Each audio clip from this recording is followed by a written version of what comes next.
ನಮ್ ಎಲ್ಲಾ ಎಮೋಷನ್ಸ್ನ ನಾವು ಒಂದು ವ್ಯಕ್ತಿ ಮುಂದೆ ತೋರಿಸ್ಕೋತೀವಂದ್ರೆ ಅದಕ್ಕೆ ಹೆಸರು ಪ್ರೀತಿ.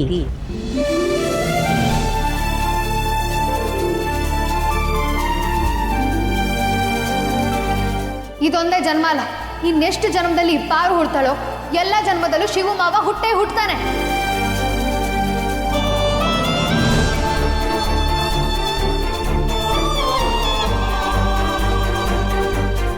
ನಿಮ್ಗೆ ಯಾರಿಲ್ಲ ಅನ್ಕೋಬೇಡ ಪಾರಪ್ಪ.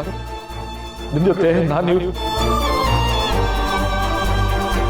ನಮ್ ಹುಟ್ತಾನೆ ನಮ್ ಜೊತೆ ಬರೋ ಅಪ್ಪ ಅಮ್ಮ ಅಣ್ಣ ಅಕ್ಕ ತಮ್ಮ ತಂಗಿ ಎಲ್ಲಾ ಸಂಬಂಧಗಳಿಂದ ನಮಗ್ ಮಮತೆ ವಾತ್ಸಲ್ಯ ಸಿಗುತ್ತೆ.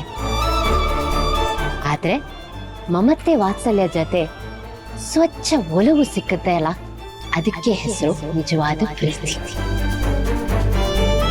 ಈಗ ನಿನ್ಗಾಗಿದೆ ಅಲ್ಲ, ಅದೇ ಪ್ರೀತಿ. ಆಶ್ಚರ್ಯ ಆಗ್ತಿದೆ ಅಲ್ವಾ? I can understand.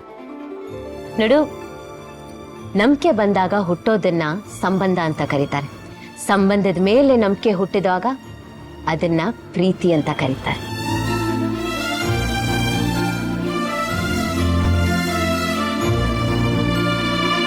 ಮ್ಯಾಮ್, ಏನ್ ಹೇಳ್ತಿದ್ದೀರಾ ನೀವು?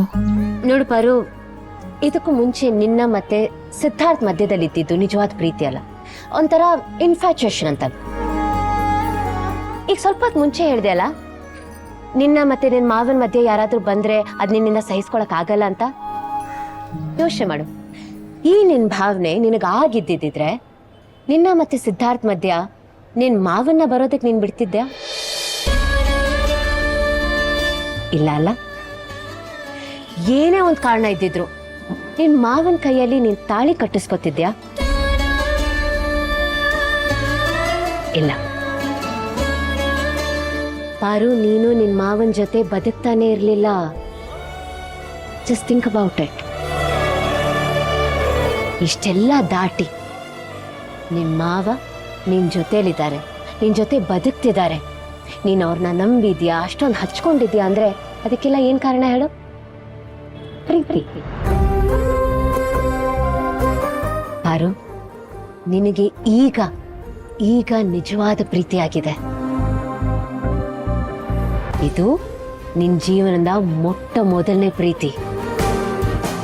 ನಿನ್ ಮಾವನೇ ನಿನಗೆ ಸಿಕ್ಕಿರೋ ಮೊದಲನೇ ಹುಡುಗ ಆ್ಯಂಡ್ ನಿನ್ ಕೊನೆ ಹುಡುಗ.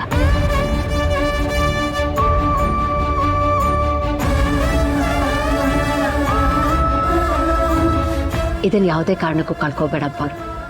ಆದಷ್ಟು ಬೇಗ ನಿನ್ ಮಾವನ ಹತ್ರ ಮನ್ಸು ಬಿಚ್ಚಿ ನಿನ್ ಪ್ರೀತಿನ ಹೇಳ್ಕೊ. ಇದು ನಿಮ್ ಪ್ರೀತಿಗೆ ಸಿಕ್ಕಿರೋ ವೇದಿಕೆ ಅಲ್ಲ, ನಿಲ್ದಾಣ.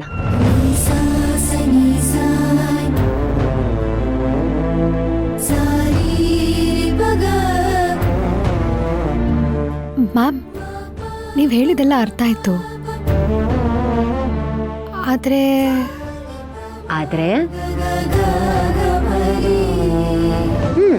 ಆದ್ರೆ ಮ್ಯಾಮ್, ನನ್ನ ಜೀವನದಲ್ಲಿ ನಡೆದಿರೋ ಎಲ್ಲ ಘಟನೆನೂ ನನ್ನ ಮಾವನ್ ಗೊತ್ತಿದೆ. ನಾನೊಂದು ಹುಡುಗನ ಪ್ರೀತಿಸಿದ್ದು, ಪ್ರೀತಿಸಿ ಮೋಸ ಹೋಗಿದ್ದು, ಆ ನೋವಲ್ಲಿ ನಾನು ಕೊರಗಿದ್ದು ಎಲ್ಲ ಮಾವನ್ ಗೊತ್ತಿದೆ. ಆದರೆ ನೀವದ್ಯಾವುದು ನಿಜವಾದ ಪ್ರೀತಿ ಅಲ್ಲ, ಈಗ ನನಗಾಗಿರೋದು ನಿಜವಾದ ಪ್ರೀತಿ ಅಂತ ಹೇಳ್ತಿದ್ದೀರಾ. ಈ ಸಂದರ್ಭದಲ್ಲಿ ಮಾವನ ಹತ್ರ ಹೋಗಿ ನನ್ನ ಪ್ರೀತಿ ವಿಷಯನ ಹೇಳಿದ್ರೆ ಮಾವ ನನ್ನ ಬಗ್ಗೆ ಏನು ಅಂದ್ಕೊಳ್ಳಲ್ಲ. ಒಂದು ಪ್ರೀತಿ ಹೋಯ್ತು ಅಂತ ವಿಧಿ ಇಲ್ಲ ನನ್ನ ಒಪ್ಕೊಳ್ತಿದ್ದಾಳೆ ಅಂತ ಅನ್ಕೊಂಡ್ಬಿಟ್ರೆ ಮಾವ ನನ್ನ ಸ್ವಾರ್ಥಿ ಅನ್ಕೊಳ್ಳಲ್ವಾ? ನನ್ನ ಪ್ರೀತಿ ಮೇಲೆ ಅನುಮಾನ ಬರಲ್ವಾ? ಇದೇ ಗೊತ್ತಾ ನಾವು ಹೆಣ್ಮಕ್ಳು ಮಾಡೋ ತಪ್ಪು. ಅವ್ರೇನ್ ಅನ್ಕೋಬಿಡ್ತಾರೋ, ಅವ್ರಿಗೇನ್ ಅನ್ಸುತ್ತೋ ಅಂತ ನಾವೇ ಏನೇನೋ ಅನ್ಕೋಬಿಡ್ತೀವಿ. ಇನ್ನೊಬ್ರಿಗೋಸ್ಕರ ಬದುಕೋಕ್ ಹೋಗಿ ನಮ್ ಬದುಕನ್ನ ಹಾಳು ಮಾಡ್ಕೊಬಿಡ್ತೀವಿ. ಅಂದ್ರೆ ನನಗೀಗ ಬಂದಿರೋ ಅನುಮಾನ ತಪ್ಪು ಅಂತ ಹೇಳ್ತಿದ್ದೀರಾ? ಇಲ್ಲ ಇಲ್ಲ, ನಿನ್ ಜಾಗದಲ್ಲಿ ಯಾವುದೇ ಹೆಣ್ಣಿದ್ದಿದ್ರು ಆಕೆಗೂ ಹೀಗೆ ಅನಿಸ್ತಿತ್ತು. ಆ ಎಲ್ಲಾ ಹೆಣ್ಮಕ್ಳ ಮುಂದೆ ಇರೋ ವ್ಯಕ್ತಿಗಳ ಮೇಲೆ ಅವ್ರು ಏನ್ ಅನ್ಕೋತಿದ್ದಾರೆ ಅನ್ನೋದು ನಿರ್ಧಾರ ಆಗುತ್ತೆ. ಈ ಕ್ಷಣದಲ್ಲಿ ನಿನ್ ಮುಂದೆ ಇರೋದು ನಿನ್ ಮಾವ. ಅಂಡ್ ನೀನ್ ಅವ್ರ ಬಗ್ಗೆ ಹೇಳಿರೋ ವಿಷಯಗಳನ್ನ ಕೇಳಿ ನನಗ ಅವ್ರ ಬಗ್ಗೆ ಏನ್ ಅನ್ಸುತ್ತೆ ಅಂದ್ರೆ, ಭಾವಜೀವಿ. ಅವರು ಆಸ್ತಿ ಅಂತಸ್ತು ಅಂದ ಚಂದ ಇದು ಯಾವುದಕ್ಕೂ ಬೆಲೆ ಕೊಡೋ ಮನುಷ್ಯರೇ ಅಲ್ಲ, ವ್ಯಕ್ತಿತ್ವಕ್ಕೆ ಬೆಲೆ ಕೊಡ್ತಾರೆ. ಕರೆಕ್ಟ್? ಅವ್ರ ಸುತ್ತಮುತ್ತ ಇರೋರ್ನ ತನ್ನ ಕೈ ಮೀರಿ ಹೇಗೆ ಸಂತೋಷವಾಗಿಡ್ಬಹುದು, ಅವ್ರ ಮುಖದಲ್ಲಿ ಹೇಗೆ ನಗು ಇಡಬಹುದು, ಎಷ್ಟು ಅವ್ರನ್ನ ಚೆನ್ನಾಗಿ ನೋಡ್ಕೊಳ್ಬಹುದು, ಅದಕ್ಕೋಸ್ಕರ ಹೋರಾಡ್ತಾರೆ. ಕರೆಕ್ಟ್? ಅಂಥ ವ್ಯಕ್ತಿ ನೀನು ಅವಕಾಶವಾದಿ ಅಂತ ಯಾವತ್ತೂ ಅನ್ಕೊಳ್ಳಲ್ಲ. ಹಾಗೆ ಅನ್ಕೊಳ್ಳೋರಾಗಿದ್ದಿದ್ರೆ ಚಿಕ್ಕ ವಯಸ್ಸಿಂದ ನಿನ್ನನ್ನು ಪ್ರೀತಿಸ್ತಿರ್ಲಿಲ್ಲ. ನಿನ್ ಖುಷಿಗೋಸ್ಕರ ಅವ್ರ ಪ್ರೀತಿನ ತ್ಯಾಗ ಮಾಡಿ ಅವ್ರ ಮನಸ್ಸೊಳಗೆ ಇಟ್ಕೋತಿರ್ಲಿಲ್ಲ ಪಾರು. ಪಾರು, ನೀನು ಪ್ರೀತಿ ಮಾಡ್ತಿಲ್ಲ, ನಿನ್ನ ಪ್ರೀತಿ ಆಗಿದೆ. ಬದುಕೋದಕ್ಕೂ ಜೀವಿಸೋದಕ್ಕೂ ಎಷ್ಟು ವ್ಯತ್ಯಾಸ ಇದೆ ಅಲ್ಲ, ಅಷ್ಟೇ ವ್ಯತ್ಯಾಸ ಪ್ರೀತಿ ಮಾಡೋದಕ್ಕೂ ಆಗೋದಕ್ಕಿದೆ. ಆ ದೇವ್ರೇ ನಿಮ್ಮಿಬ್ರು ಜೋಡಿ ಮಾಡಿದ್ದಾನೆ. Just trust my words. Thank you ma'am, thank you so much. ಆದಷ್ಟು ಬೇಗ ನಿನ್ನ ಪ್ರೀತಿನ ನಿಮ್ಮ ಮಾವನ ಹತ್ರ ಧಾರೆ ಏರಿ. ಸರಿಯಾದ ಸಮಯಕ್ಕೆ ಸರಿಯಾದ ವ್ಯಕ್ತಿ ಬಂದರೆ ಜೀವನ ಸರಿಯಾದ ದಾರಿಲಿ ಹೋಗುತ್ತೆ ಅನ್ನೋದಕ್ಕೆ ಮಾವ ಸಾಕ್ಷಿ ಆದರೆ, ಸರಿಯಾದ ಸಮಯಕ್ಕೆ ಸರಿಯಾದ ಮಾರ್ಗದರ್ಶನ ನೀಡೋದಕ್ಕೆ ಸರಿಯಾದ ವ್ಯಕ್ತಿ ಸಿಕ್ಕಿದ್ರೆ ಜೀವನ ಸರಿಯಾದ ದಾರಿಲಿ ಹೋಗುತ್ತೆ ಅನ್ನೋದಕ್ಕೆ ನೀವು ಸಾಕ್ಷಿ ಆಗ್ಬಿಟ್ರಿ ma'am. Come on, I wish you all the best of life. ಯಾವಾಗಲೂ ಸಂತೋಷವಾಗಿರಿ. ಸೆಲೆಬ್ರೇಟ್ ಮಾಡೋಣ. Ice cream? Yeah. Excuse me ma'am, ನಿಮಗೆ ವೆನಿಲಾ ಫ್ಲೇವರ್ ಅಂದರೆ ಇಷ್ಟ ಅಲ್ವಾ? ಮುಂಚೆ ತಿಂತಿದ್ದೆ, ಬಟ್ ಈಗ ಚಾಕ್ಲೇಟ್ ಫ್ಲೇವರ್ ಇಷ್ಟ ನನಗೆ. ಗೌತಮ್ ಅವ್ರ ಫೇವ್ರೆಟ್. ನಾವು ಪ್ರೀತಿಸೋರ್ಗೋಸ್ಕರ ನಾವು ಸ್ವಲ್ಪ ಬದಲಾಗಬೇಕು. ನಾನು ಚೂರು ಬದಲಾಗಿದ್ದೀನಿ.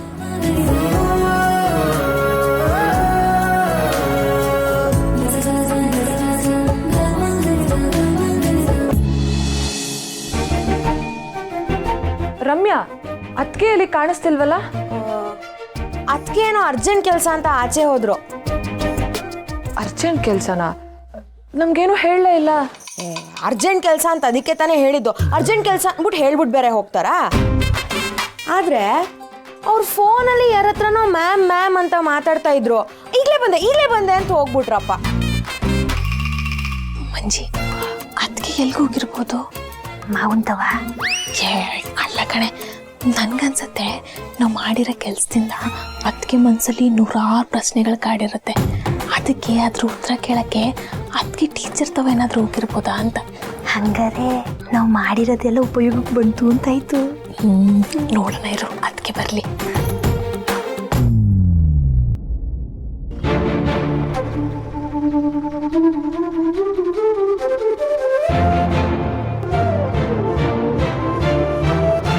ನನ್ನ ಮನೆ,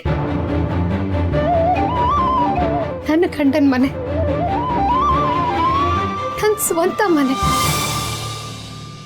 ನನ್ನ ಉಸಿರು ಹೋಗೋವರೆಗೂ ಬದುಕಿ ಬಾಳ್ಬೇಕಾಗಿರೋ ಮನೆ. ನಿಜವಾದ ಪ್ರೀತಿ ಅಂದ್ರೆ ಏನು ಅಂತ ತೋರಿಸ್ಕೊಟ್ಟ ಮನೆ.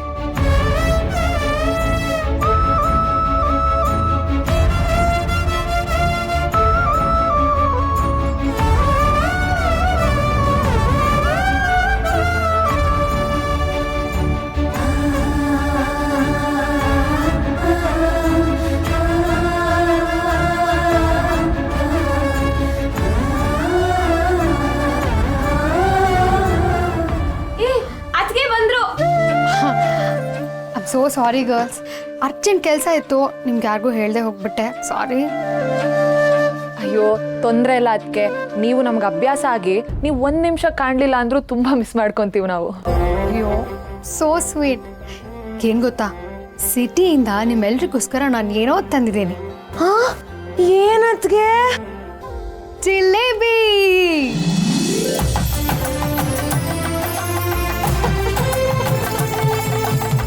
ನಾನು ಡಯಟಲ್ಲಿ ಇದ್ದೀನಿ ಅಂತ ಗೊತ್ತಿದ್ರು ಜಿಲೇಬಿನ ತಂದಿದ್ದೀರಾ? ಗೊಂಡು, ಇವತ್ತೊಂದಿನ ತಿನ್ಬೋದು, ಏನಾಗಲ್ಲ. ಹೌದಾ? ಕೊಡಿ.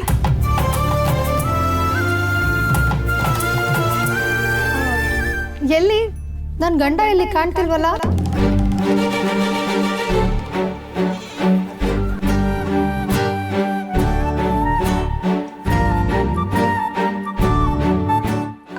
ಅದಕ್ಕೆ ಅಣ್ಣ ಇನ್ನೂ ಬಂದಿಲ್ಲ.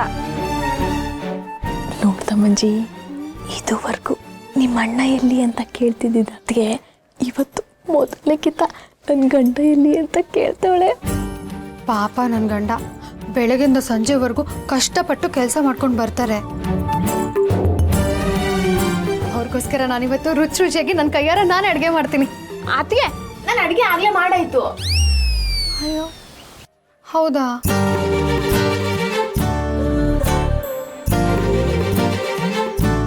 ಸರಿ, ಹಾಗಾದ್ರೆ ಇವತ್ತು ನಾನು ನನ್ನ ಕೈಯಾರೆ ನನ್ನ ಗಂಡಂಗೆ ನಾನೇ ಊಟ ಬಡಿಸ್ತೀನಿ.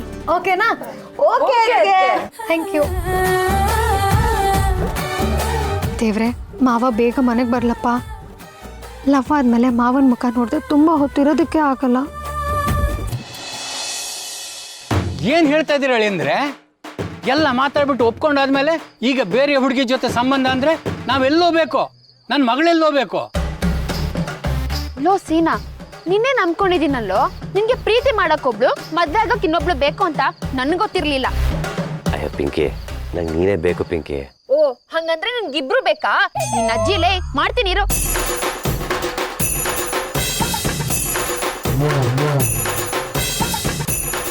ಅಯ್ಯೋ ಮಚ್ಚು, ನನ್ನನ್ನ ಮದ್ವೆ ಆಗದ ಅವಳನ್ನ ನೀನ್ ಕೊಚ್ಚಾಕಿ ನಾನು ಸತ್ತೋಗ್ತೀನಿ ನಿನ್ನ. ಹೊಸಿ ನನ್ನ ಮಾತು ಕೇಳಮ್ಮೆ. ಮಾವ ನೀವಾರ ಹೊಸಿ ಹೇಳಿ. ಪಿಂಕಿ ಪಿಂಕಿ ಒಸಿ ಇರವ, ಅಳಿಯಂದ್ರೆ ಏನು ಹೇಳ್ತಾರೆ, ಇರವ. ಬಾರ ಈ ಕಡೆ, ಬಾರ ಈ ಕಡೆ. ಬಂದೆ ಬಂದೆ. ಏನ್ ಹೇಳೋ? ಬೇಬಿ, ಮೊದಲು ಆ ಮಚ್ನ ಪಕ್ಕಕ್ಕೆ ಎಸಿ, ಎಲ್ಲ ಡೀಟೇಲ್ ಆಗಿ ಹೇಳ್ತೀನಿ.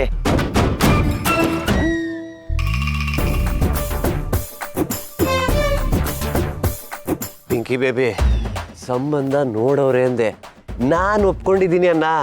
ಇಲ್ಲ ತಾನೇ? ಮನೆಯವ್ರು ಸೇರ್ಕೊಂಡು ಮಾಡಿರೋ ಕೆಲಸ ಇದು. ನನ್ನ ಪ್ರೀತಿ ಮಾಡ್ತಿದ್ದೀನಿ ಅಂತ ಬಾಯ್ ಬಿಟ್ಟು ಹೇಳಕ್ ಏನಾಗಿತ್ತು?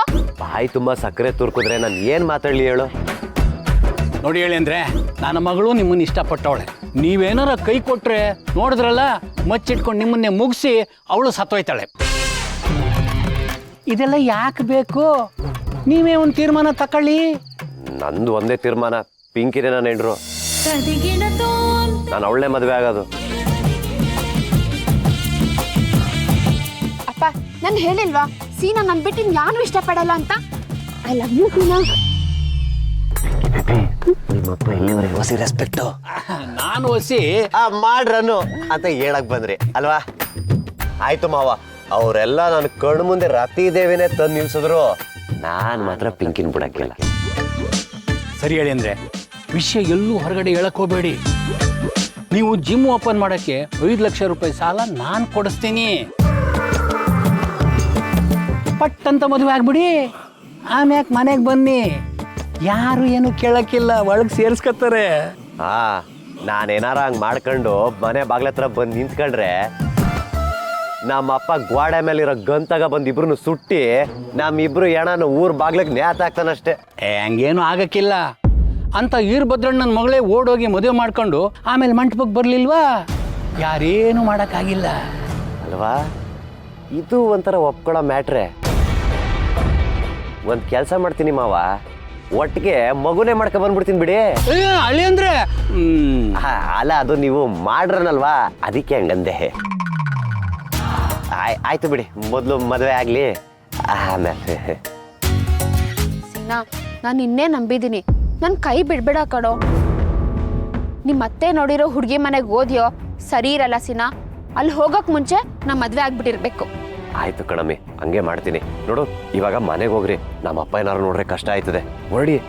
ಹಳ್ಳಿ ಅಂದ್ರೆ ಈಗಿನ ಕಾಲದವ್ರ ಮೇಲೆ ನನಗೆ ನಂಬಿಕೆ ಇಲ್ಲ, ಅದಕ್ಕೆ ಹೇಳ್ತಾ ಇದ್ದೀನಿ. ನನ್ನ ಕಣ್ಣೆದುರುಗಡೆನೆ ನನ್ನ ಮಗಳಿಗೆ ನೀವು ಮಾತು ಕೊಡಿ. ಪಿಂಕಿ, ಕೈ ಕೊಡವ, ಕೊಡ್ರಿ. ಹೇಳಿ ಅಂದ್ರೆ ಹೇಳಿ, ನೀನೇ ನನ್ನ ಹೆಂಡ್ರು, ಏನೇ ಆದರೂ ನನ್ನ ಪಿಂಕಿನೇ ಮದುವೆ ಆಗೋದು ಅಂತೇಳಿ. ಸರಿ ಆಯ್ತು, ಪಿಂಕಿನೇ ನನ್ನ ಹೆಂಡ್ರು, ಅದು ಏನಾದರೂ ಸರಿ, ನಾನು ಅವಳನ್ನೇ ಮದುವೆ ಆಗೋದು. ಅಬ್ಬಾ, ಈಗ ನನಗೆ ಸಮಾಧಾನ ಆಯಿತು. ನನ್ನ ಮಗಳನ್ನು ಆಸ್ತಿ ಪಾಸ್ತಿ ತ್ವಾಟ ತುಡುಕಿ ಇರೋ ಮನೆ ಕೊಡ್ತಿದ್ದೀನಿ. ಅದರಲ್ಲೂ ಮಾದಪ್ಪ ಅಂದರೆ ಊರಿಗೇ ಒಂದು ಹೆಸರು. ಸಾಕು, ನನ್ನ ಜೀವನ ಸಾರ್ಥಕ ಆಯಿತು.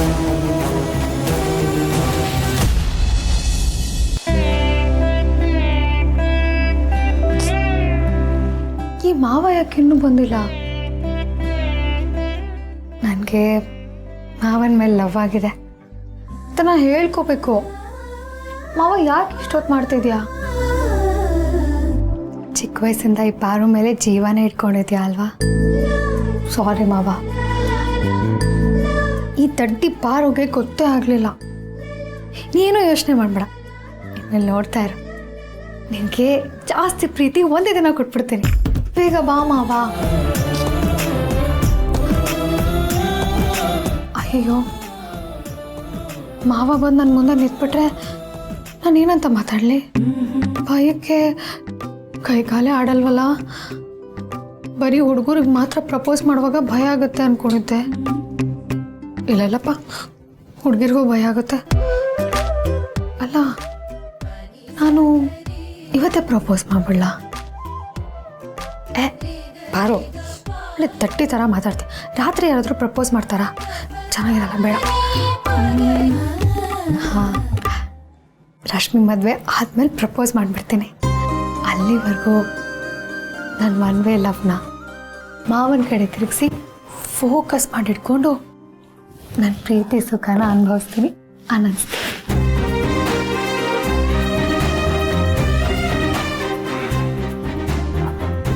ಸಪ್ಪ, ಏನು ಕೆಲಸ ಮೈನಾಗಿರೋ ನರಗಳೆಲ್ಲ ಪದ ಹೇಳ್ತೈತೆ. ಪಾರು, ಯಾಕೆ ಬರೆಯದ್ದೆ? ಗೌರವ ಕೊಡೋಕೆ.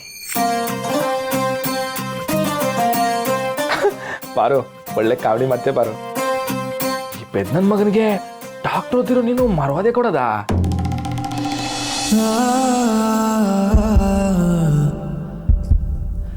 ಯಾರು ಪೆದ್ ನನ್ನ ಮಗ? ಹಾ, ನಿನ್ನ ನೀನು ಕೀಳಾಗಿ ನೋಡ್ಕೊಳ್ಳೋದು ನೀನೇ ಬಿಡ್ತಿ ಅಥವಾ ನಾನೇ ಬಿಡಿಸ್ಬೇಕಾ? ಪಾರು, ಆಗ್ಲಿ ಗೌರವ ಕೊಡೋದು ಒಂದಿಲ್ಲ ಪಾರು. ಇದೇನಾ ಪಾರು? ಸಾರಿ. ಅಯ್ಯೋ ಪಾರು, ಈ ಕಿವಿಗೆ ಸಿಕ್ಸ್ಕೊಂಡು ಎದೆ ಮೇಲೆ ಇಡ್ತಾರಲ್ಲ ಮಿಸ್ಸಿನು, ಆಮೇಲೆ ಈ ತೋಳಿಗೆ ಸುತ್ಬಿಟ್ಟು ಬೆಲೂನ್ ಥರ ಊದ್ತಾರಲ್ಲ, ಅದೈತೆ ನಿನ್ನ ಹತ್ರ? ಯಾಕೆ ಮಾವ? ಅಲ್ಲ, ಸಂದಕ್ಕೆ ಇರ್ತೀಯ, ಒಂದೇ ಸತಿ ನನ್ನ ಮ್ಯಾಕೆ ಏರಾಡ್ತೀಯ. ಅದಕ್ಕೆ ನಿಂಗೆ ಬಿ ಪಿ ಗೀಪಿ ಏನಾನ ಜಾಸ್ತಿ ಆಯ್ತಾ ಅಂತ ಕಂಡಿಡಿಮ್ಮ ಅಂತ. ಹೋಗಿ ಮಾವ, ನೀವು ಕಾಮಿಡಿ ಮಾಡಬೇಡಿ. ಯವ್ವಾ, ಹೋಗಿನ ಬಹುವಚನ ಮಕ್ಕಳವ. ಸರಿ ಪಾರು, ನಾನು ಬೆಳಗಿಂದ ಸುತ್ತಿ ನಂಗೆ ಸುಸ್ತಾಗೈತೆ, ನಾನು ಮಲ್ಕೊಂಬಿಡ್ತೀನಿ. ಈಗ ಹೋಗಿ ಒಂದ್ಸಲ ದಿಂಬಿಗೆ ತಲೆ ಕೊಟ್ರೆ ಕೊಠಾರ ಅಂತ ನಿದ್ದೆ ಮಾಡ್ಬಿಡೋದೆ. Good night. ನಿನಗಾಗಿರೋದು ಕನ್ಫ್ಯೂಷನ್ಸ್ ಅಲ್ಲ, ಪ್ರೀತಿ. ಹೊಂಬಿಸಿಲಿನ ಹೊಂಗಿರಣದ ಹೊಂಬೆಳಕಿನ ಹೊನ್ನೊಲವಿನ ಹೊಂಗನಸಿನ ಹೊಮ್ಮನಸಿನ ಜೀವನಕ್ಕೆ ಪ್ರೀತಿ. ಆದಷ್ಟು ಬೇಗ ನಿನ್ನ ಪ್ರೀತಿನ ನಿನ್ನ ಮಾವನ ಹತ್ರ ಧಾರೆ ಎರೆ.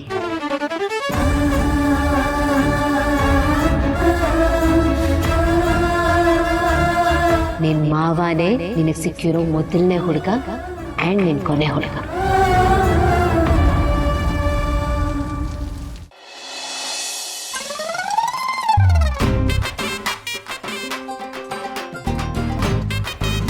ಏನು ಮಾಡಲಿ, ಮಾವ ಕೆಳಗಿದ್ದಾನಲ್ಲ, ನಾನು ಪ್ರಾಣಕ್ಕಿಂತ ಜಾಸ್ತಿ ಪ್ರೀತಿಸ್ತಿದ್ದೀನಿ. ಇವಾಗ ನಾನು ಹೇಳ್ಕೊಳಕ್ಕಾಗ್ತಿಲ್ಲ. ಮಾವನ ಹೇಗಾದ್ರೂ ಮಾಡಿ ಮೇಲ್ ಮಲಗಿಸ್ಬೇಕಲ್ಲ. ಮಾವ, ಏನು ಹೇಳು ಪಾರು? ನೀನು ಯಾಕೆ ಕೆಳಗೆ ಮಲಗಿದ್ಯಾ? ಬಂದಿಲ್ಲೇ ಮೇಲೆ ಮಲ್ಕೋಬೋದಲ್ಲ?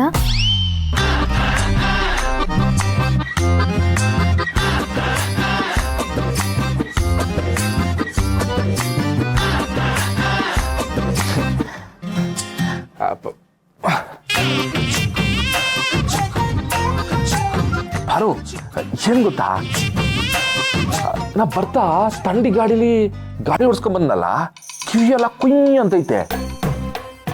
ನೀನೇನೋ ಹೇಳಿದ್ರೆ ನಂಗೆ ಏನೇನೋ ಕೇಳಿಸ್ತೈತೆ. ನಿಂಗೆ ಏನ್ ಕೇಳಿಸ್ತು ಗೊತ್ತಾ?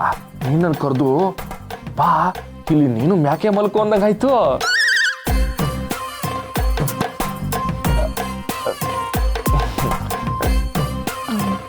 ನಾನು ಮೇಲ್ ಬಂದು ಮಲ್ಕೋ ಅಂತಾನೆ ಹೇಳಿದ್ದು.